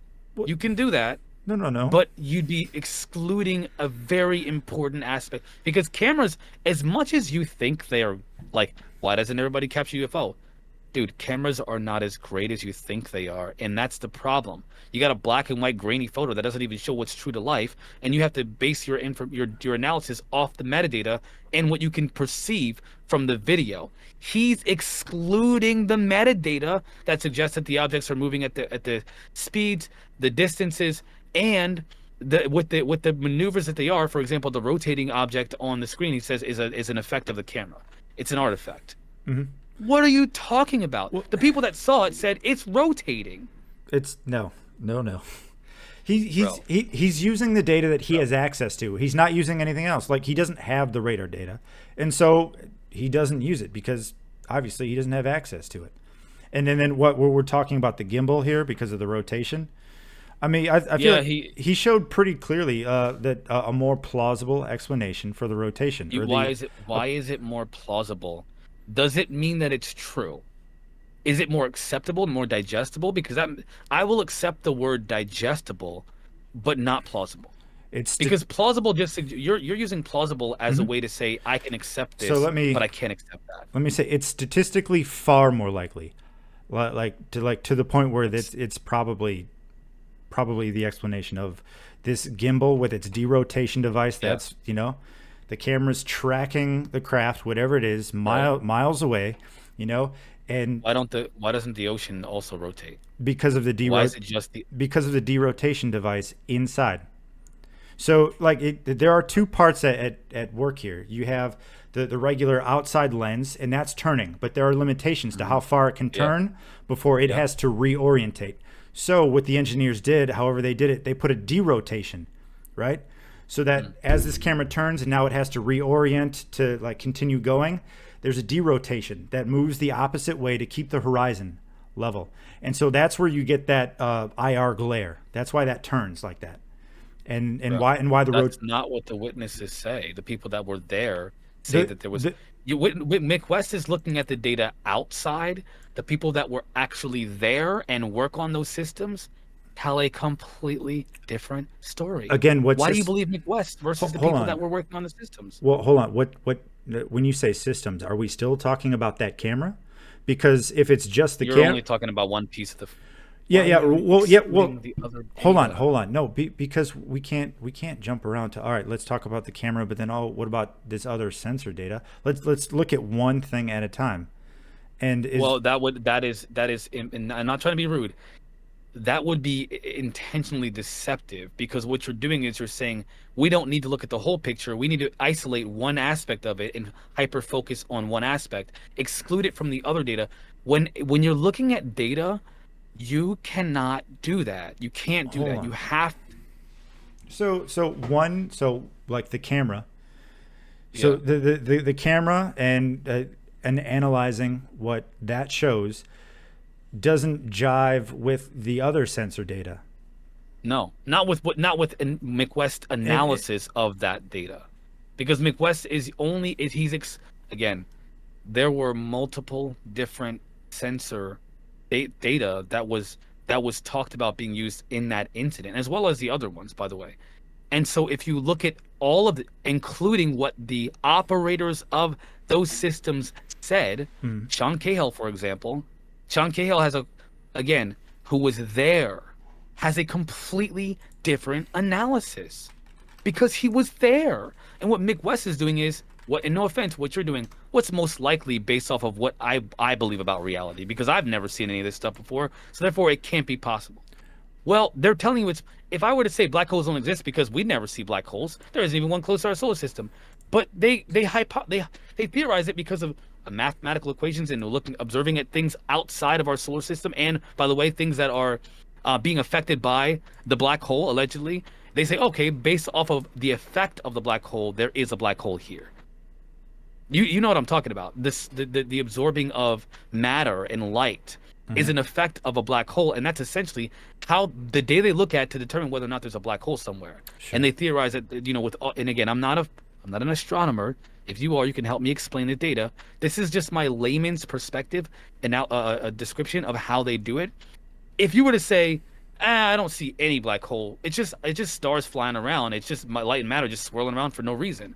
You could do that, but you'd be excluding the rest of the data that essentially is the analysis for that theory. That's a part of the analysis for that theory. So, You're but doing that here. You're excluding aspects of the data that create a different picture because you don't believe it's possible because of what the data suggests. it's not If there was a probable. It's not probable. Well, yeah. I apologize. You did say probable. You did say probable. That's my mistake. I apologize. I don't want to mischaracterize what you say, so please, if So, you can correct me so anytime I do. we don't have access to that radar data though. We don't have it. We can't. Don't you think that's curious? No, it's probably classified information. I mean, how it works is classified. I mean, But it's not notable. Like, oh, you want a complete picture, but you don't think the sure. classified data is irrelevant? Well, if the camera shows that it's probably not anything too anomalous, that it is explainable, then the radar data, I mean, well, what does the radar data show? That there was an object there. I don't know how that would contradict the Well, video. because again, when you listen to Sean Cahill talk about, and Sean Cahill he was on the Nimitz. Is he with the He he was the guy with like the crew cut, that guy? yeah, cool dude. I mean, I don't know, man. I feel like Alex Dietrich, Commander David Fravor, like Hmm. they said that not only here's listen to this carefully, audience, chat. They see this object.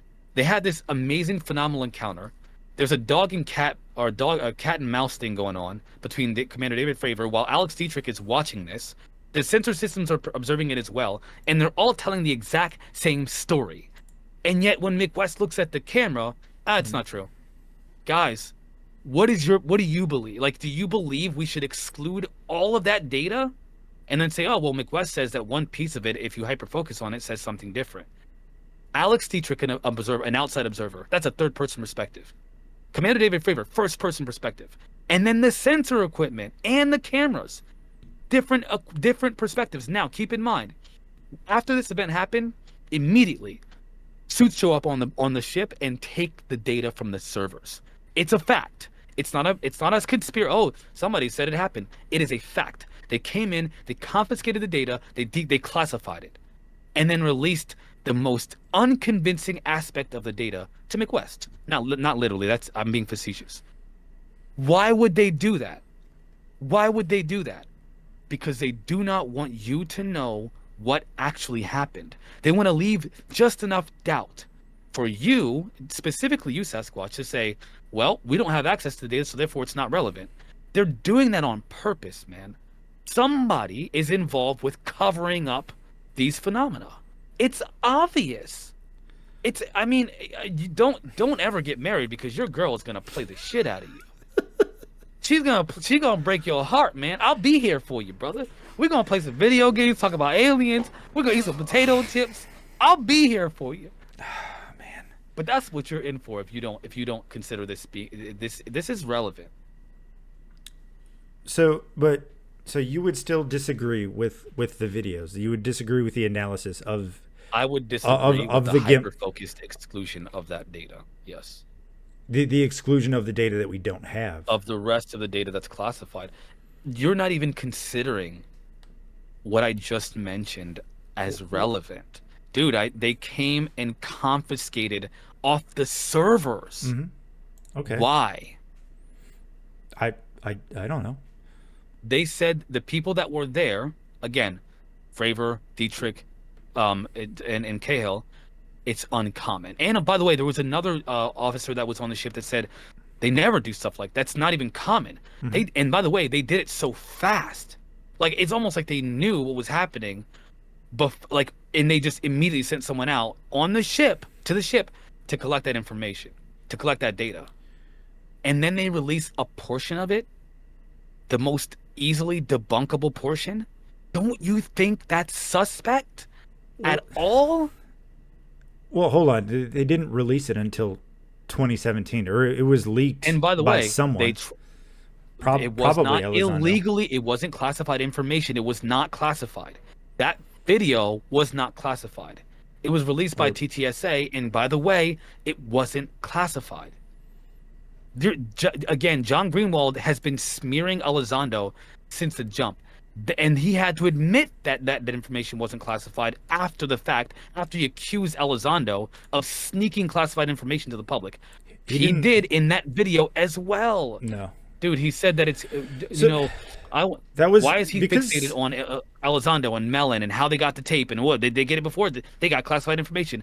He's been doing this for years. so hold on. It's on record. At least in the most recent video from that FOIA request, he's also talking about what the officials at the time were talking about. Like in the documents, it says whoever the DoD official is who's writing this made inquiries and was curious about whether or not Elizondo's release of this information did violate some, confidentiality. I mean, that's what the officials at the time were curious about. They didn't know, and so that's what That's what Greenwald is. What was Elizondo's complaint to the IG? Do you remember? No, I don't know. He was essentially being threatened. He was being reprimanded. They were reprimanding him or alleging to be reprimanding him, and they were attacking him on all levels of credibility and his career as well. That's what was being alleged, his superiors, including Susan Gao. Again, why you're if you I cannot imagine you are an intelligent dude. I've read your analysis of the shit. Linda Moulton Howe episode, that 1 hour episode, and you had the most detailed and very comprehensive analysis, in my opinion, that I've ever seen someone have on that. It's what I would come up with, only a little different because I have my own perspective, of course, with that video. And it was amazing. This is exactly why we're having this conversation, because I respect your intelligence. You are failing me. I don't. You're failing me because I know you're smarter than this. I know you are, and you're ignoring. Again, there's certain parts you're like, well, you're literally like excluding it as relevant. It's the most relevant.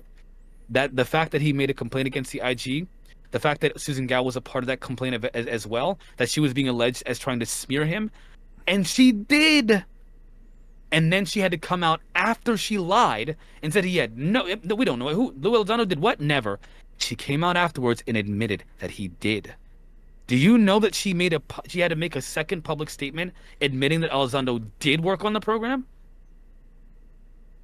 Again, this is exactly what I'm talking about. So Greenwald is intentionally smearing Elizondo and leaving out information, which is misleading people. And I'm talking about smart people like yourself. He's misleading you, dude. He's misleading you. I think that your rejection of Elizondo is because of his claims, not because of the data. No, there's plenty of official data to look at. And I think we're venturing into territory that I'm just not familiar with. There are so many like, well, what about this? What about this?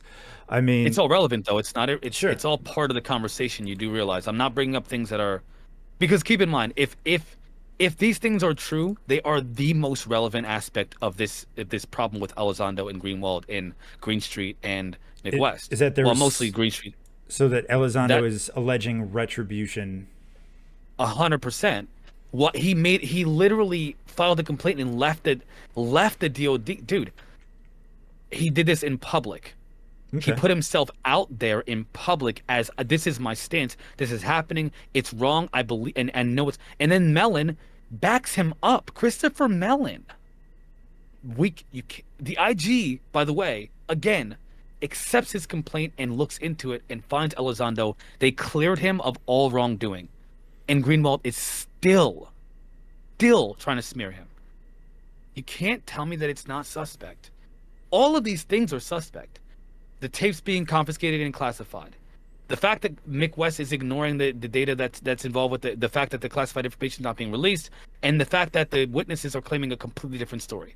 The fact that Elizondo, all of these different aspects that we've mentioned, even you are ignoring the most relevant and important aspects of it, and I don't understand why. The most relevant aspects being the fact that there's censored data opposition. There's opposition to the truth, man. The opposition to the truth of all of these things is the most relevant. Because if someone in any one of these situations, respectively, is keeping us from finding out the truth about any of these situations, then wouldn't that be the most relevant aspect to finding out the truth? If I keep information from you and then tell you what to think about the piece of information that I gave you, Am I being honest? So it sounds like you already have a conclusion in mind, and any I opposition don't. to that is denying the truth. What do you mean?